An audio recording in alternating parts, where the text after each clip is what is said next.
So currently I'm Chair of Psychiatry at the University of Sydney, and I have a number of roles, one of which is to conduct teaching, the other is to see patients, and the third one, and perhaps the one that I enjoy the most, is to do research.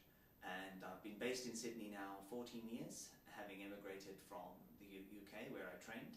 And my training started off in Manchester, and then subsequently I trained in some London hospitals and then gravitated gradually towards psychiatry, initially in Cambridge and then at the Institute of Psychiatry in London.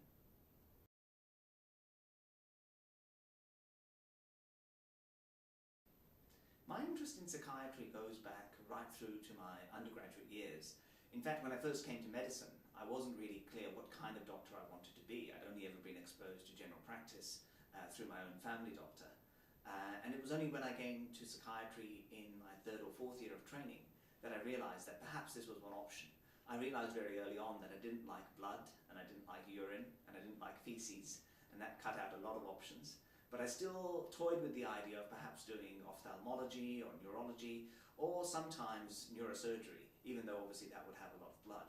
But when I did psychiatry, I realized that the psychiatric challenge of research was really whatever I wanted to be. So I gravitated very quickly to psychiatry and decided that after a general medical training, I would go into psychiatry, both for the research but also for clinical treatment.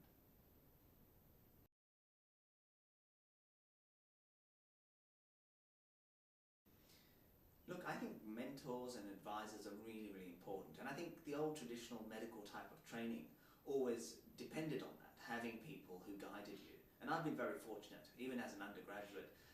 I was training in Manchester, and there had David Goldberg, who was a great mentor, and in fact was taught by him briefly. And subsequently, when I moved to Cambridge, I had Herman Berrios, and that was a fantastic influence to have early on in one's career and gravitated me towards research. And then when I went to the Institute of Psychiatry, I had a number of people, and just to mention a few people such as Peter McGuffin and his wife Anne Farmer, and Stuart Checkley, and Paul Bridges and John Bartlett. All of these were great mentors. And then in Australia, it's continued to a certain extent, even as a senior consultant, having people who are more senior and more experienced, both in terms of research and clinical treatment.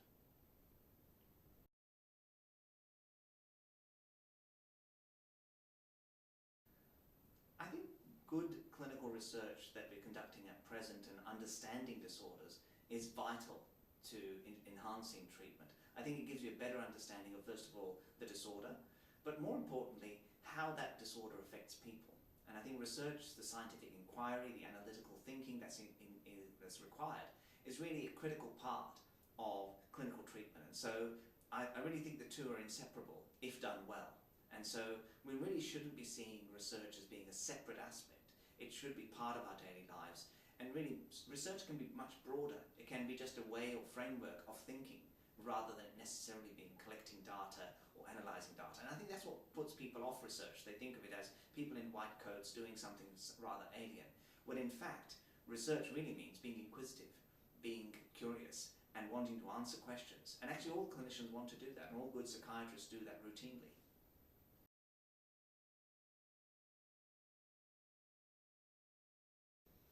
In terms of things that turn me on and what I like in my clinical practice and research, starting with clinical work, which is really the base, I enjoy the fact that I can actually make a difference in people's lives.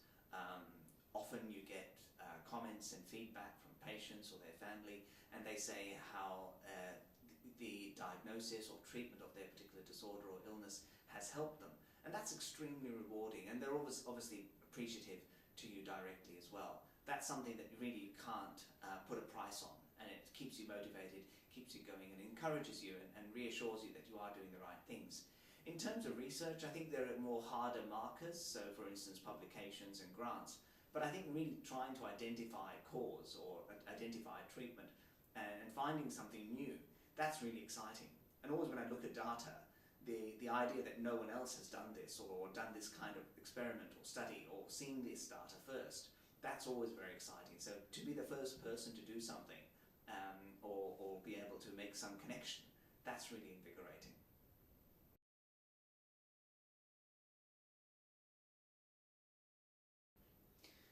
I think if if I was to think about the things I dislike, then in research certainly there's a lot of red tape. Putting in ethics applications, for instance, I don't think anyone really enjoys that. Though it does help make you think critically about what you're doing, and I think the safeguards are necessary.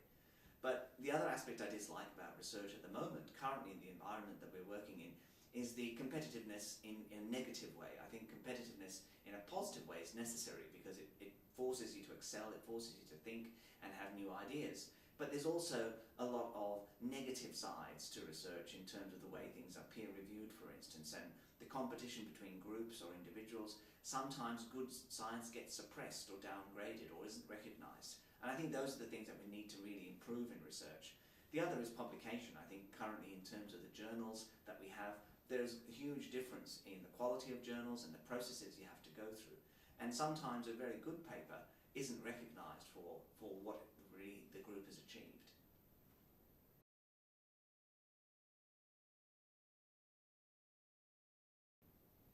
One of the most recent papers I've published is a paper in 2013 in biological psychiatry. It's also one of my favourite publications because I think we've actually found something that's quite interesting.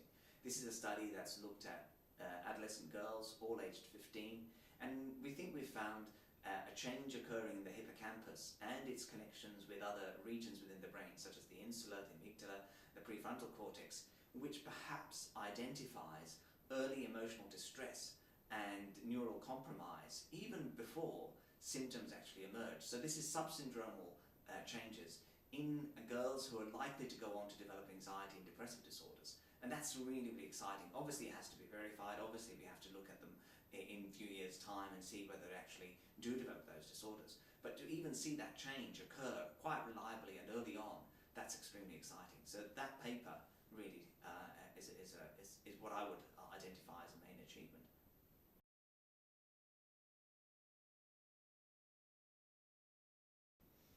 Well, currently we're working on a number of areas, and I particularly am interested in lithium and have done a little bit of research on lithium, but also conducted fairly comprehensive reviews of its effects. And now we're translating that into an imaging study where we're going to try to understand what does lithium actually do in the brain.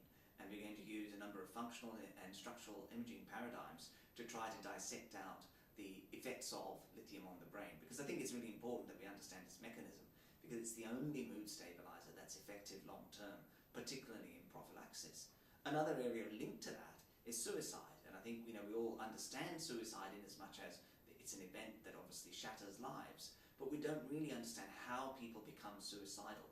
And so another study that we're looking at is trying to understand the steps that lead to suicide and really dissect out what is the trigger and what happens in the suicidal brain that switches someone from actually being quite rational and perhaps in a depressed state, but not considering suicide, and then suddenly switching into a way of thinking where that is the only solution to their problems. So that's going to be a very exciting study, and those are the two main things we're working on.